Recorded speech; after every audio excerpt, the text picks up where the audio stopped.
한국절도단이 일본 사찰에서 훔쳐 국내로 반입한 고려시대 불상이 누구 소유인지를 두고 7년 동안 법정 다툼이 이어져 왔는데요.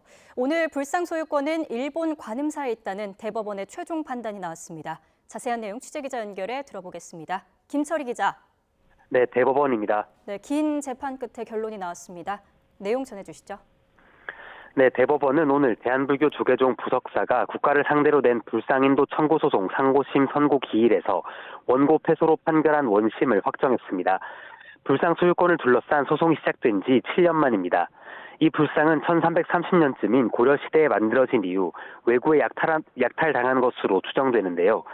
지난 2012년 국내문화재 절도단이 일본 대마도 관음사에서 보관 중이던 이 불상을 훔쳐 우리나라로 돌아오게 됐습니다. 한국 부석사는 1330년경 서주에 있는 사찰에 봉안하려고 불상을 제작했다는 결연문을 근거로 소유권을 주장하며 2016년 국가를 상대로 불상 반환 요구 소송을 제기했습니다. 이에 대해 정부는 절도단의 형사 소송에서 이미 압수와 몰수 판결이 확정돼 일본에서 반환 청구가 들어왔다며 불상을 일본에 돌려줘야 한다고 주장했습니다. 먼저 1심 재판부는 불상이 도난과 약탈 등 비정상적인 방법으로 일본 대마도로 옮겨졌다며 부석사 손을 들어줬습니다. 한국 측 소유권을 인정한 건데 2심에서 결과가 뒤집혔습니다.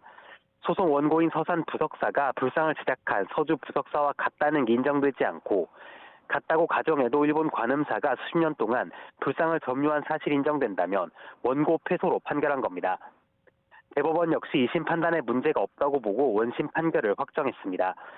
일본 민법에 따라 일본이 20년 이상 불상을 점유해 소유권 인정되는 취득 시효가 1973년 완성됐고 따라서 한국 부석사는 소유권을 상실했다는 겁니다.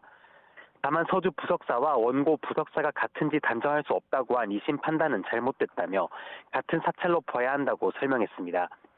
오늘 선고에 대해 부석사 주지 스님은 대법원이 불법 약탈을 합법화해줬다며 강한 유감을 표시했습니다. 직접 들어보시겠습니다. 폐륜적 판결입니다. 우리 대법원은 무력적, 불법적 약탈을 합법화해 주었습니다. 저희는 이 판결을 인정할 수가 없습니다.